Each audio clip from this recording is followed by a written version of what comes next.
dumb, blind, stupid, or probably poor. My name is Maxwell Jacob Friedman. You can hear all about me and my best friend Cody Rhodes at AEW Insider. What's up, peeps? We're back. As always, I'm your host, Lee Benson. Thank you so much for joining us of the AEW Insider. As always, we got a great show. Remember to stick around to the end of the episode to find out how you can win that WWE Elite Fiend action figure. We are very, very close to having the drawing and the giveaway. Well, since this is the AEW Insider, let's kick it off with a little AEW news. AEW. Well, AEW's pay-per-view Full Gear is this weekend, folks. It's Saturday, November 7th at 8 p.m. So here is the current full card, unless they change it beforehand or the night of, and my predictions for each match. First up, we have the buy-in. We have NWA Women's Champion Serena Deeb versus Dark Order's Allison Kay. Now, if you ask me, Allison Kay is effing awesome, especially after joining the Dark Order. She is vicious, and her segments with the boys always kick ass. In reality, she should win this. But this is Deeb's second or third NWA Women's title defense in the company, and I doubt she'll lose it so soon, or even lose it in AEW at all. But keep an eye out for the Dark Order's Allison Kay. She will have some type of gold around her waist sometime soon. Still, I'm going with Allison Kay. We also have Orange Cassidy versus John Silver. Now, there hasn't been a lot of hype to this match. I'm a huge mark for both of them. I think they're both great workers, and they're both very entertaining. I think Silver is due for some kind of push, though. He's been doing a lot of hard work on BTE and everywhere else, and in the ring also, and I think it's going to get rewarded. So I'm going to go with John Silver. We have the Elite Deletion match, which is Matt Hardy versus Sammy Guevara. Now, this match should be decent. I don't think it's going to be anything spectacular. I feel it will be at the start of the card somewhere. I want Sammy to win because I love heels, but I feel Hardy will get revenge for that nasty spill he took onto the concrete a few months back. Still, I'm going to go with Sammy Guevara. We also have the AEW TNT Championship up for grabs, which is Cody Rhodes versus Darby Allin. Now, Darby Allin is great. People love him. They want to see gold around his waist. The TNT title would be the perfect belt for him right now, because then he'd be on TV every week and they would be giving fans what they want. But Cody just returned. His John Cena Open Challenge gimmick is hotter than ever, and I just don't see him losing it this soon. So I got to go with Cody Rhodes. We also have the AEW Women's Championship match. It is Hikaru Shida versus Nyla Rose.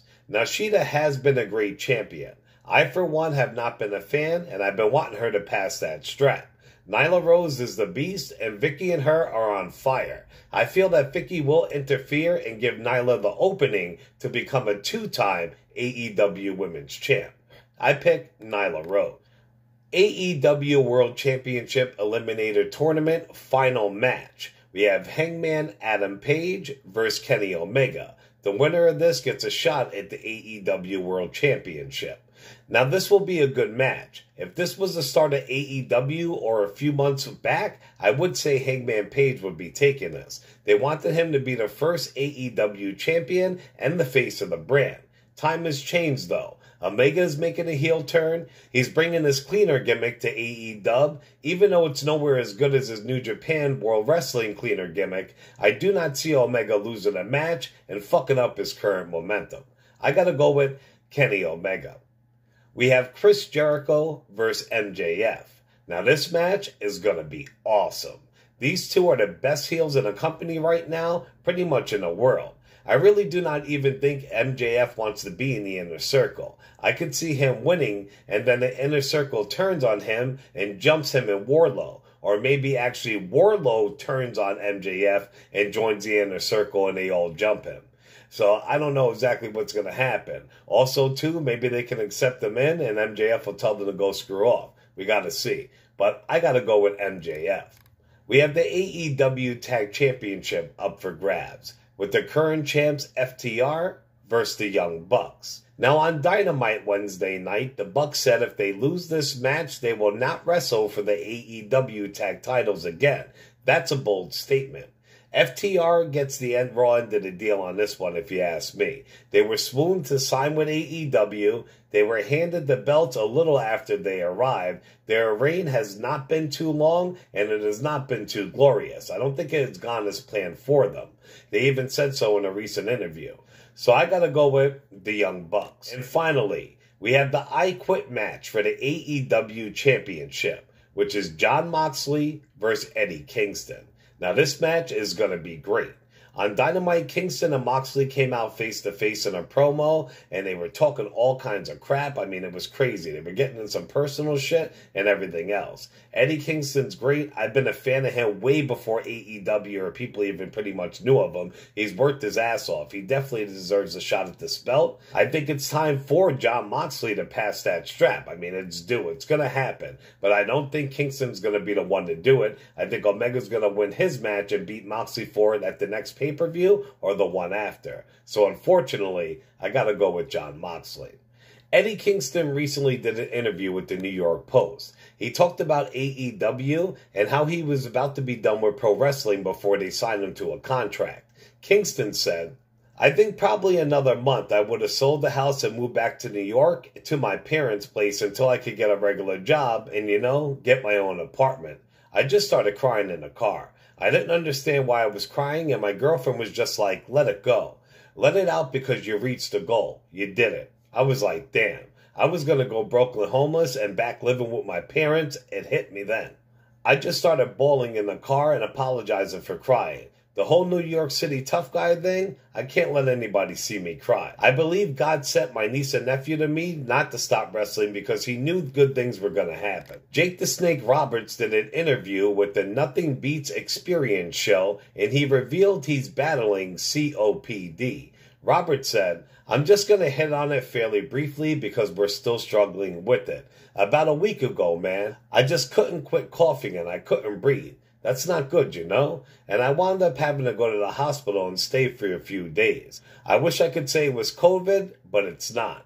It's not what I've got. What I've got is far worse than COVID. It's something that was passed down to me through bloodlines, hereditary and all that stuff.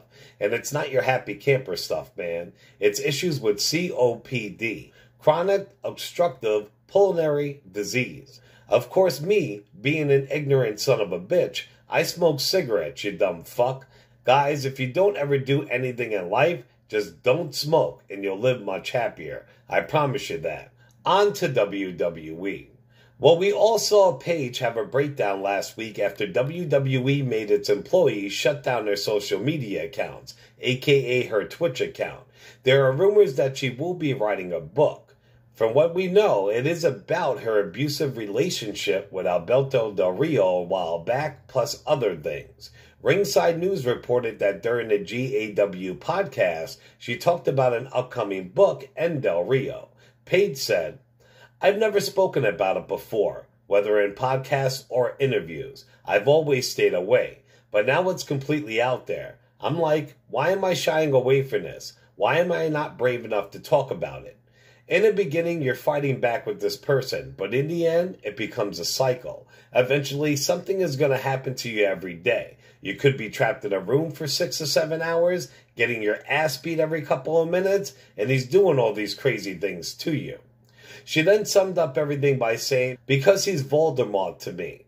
He needs whatever is happening to him. Karma is a real thing." Paige was referencing the current legal issues Alberto Del Rio is going through. At this time, Alberto is preparing for trial on January 25th. He is facing charges of second-degree sexual assault and aggravated kidnapping. They're saying he's facing like 25 years to life or some crazy shit like that. Now, there have been crazy rumors as of late that Bret Hart also had a relationship with Sonny back in the day. If true, would definitely add to the long list of wrestlers that Sonny has had. During his show Confessions with the Hitman, Hart had this to say. "Probably the most ludicrous one is the same old one that comes up about Sonny all the time, which is kind of funny for me. I always got along well with not just Sonny, but all the girls that were involved with pro wrestling. The one where they talked about me having a relationship with Sonny, I almost kind of wish I did. But the fact of the matter is that I never did, nor was there ever any truth behind those rumors, and I don't know where they came from. I'm never really much bothered by that one, but that's probably the only one that really stands out. Well, yesterday was 19 years since The Rock and Jericho faced off on Monday Night Raw. Rock took to Twitter and had this to say about the monumental moment. Cool wrestling history on this day in 2001. I became an 8-time WWE heavyweight champ, wrestling one of the all-time greats, Chris Jericho. Chris and I had phenomenal matches all around the world, including one electrifying night in Japan and one unforgettable night in Hawaii. Thank you for the honors, my brother. I proudly cut my teeth and made my bones in a while the world wrestling. Learned some great and valuable lessons I apply today for success in my business and in life. Hashtag People's Champ for life. Mercedes Martinez was removed from the Factor Retribution. The reason why has been revealed. The word among town is that Mercedes Martinez extended her desire to no longer be a part of the Angle and was removed from the group before they all signed new contracts. So she didn't want to be part of it, and I have to say I don't blame her. I feel that faction is doomed, and that sucks for Ali because he deserves a big push. But they are not very well received, they have a dumb motive for their gimmick, they look ridiculous, and they've already swapped out too many members. Also, it has been reported that other names were briefly tossed around backstage for the Black and Gold brand to replace her, but none of them stuck. Then they decided to carry on with Mia Yim as the only female member of the stable.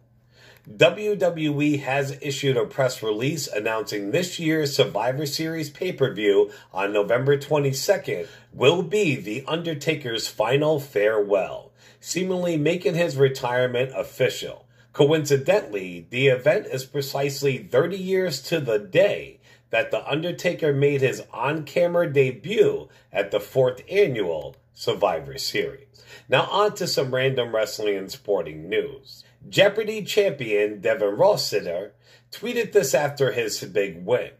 Still Jeopardy champion, and that is undisputed, followed by him tagging Adam Cole on Twitter. Never one to miss out on a collaboration, NXT's Robert Stone tweeted this to the Jeopardy champion. Hey Devin, we love your Twitter account. Would you like to do a collab? DM and one of my hashtag Robert Stone brand team members will get back to you to organize something special for you. I have seen him say the same thing to so many people, including The Rock himself. It makes me laugh my ass off every time. I wish some bigwigs would actually take him up on his offer one day. All right, peeps. Well, that's it for this episode. We are literally 4 subscribers away from hitting our 300 subscriber goal and having our giveaway. So if you do want to win that WWE Elite Fiend action figure, you could do it one or two ways. You can simply go to Facebook, look us up under the AEW Insider, and just join our group. That gets you an entry. Besides that, stay right here on YouTube, subscribe if you have not already, pick any video including this one, like, share, and comment. So either do that on Facebook or on YouTube, and when we have our drawing, which should be sometime next week, if not Monday, you will be in the running for that Fiend action figure. Remember to show us some love on all major podcasting platforms, also on Facebook and YouTube under the AEW Insider, and on Twitter under the AEW Insider 1, as in the number 1. As always, I'm your host, Lee Benson. Thank you so much for joining us at the AEW Insider. Ciao, peeps.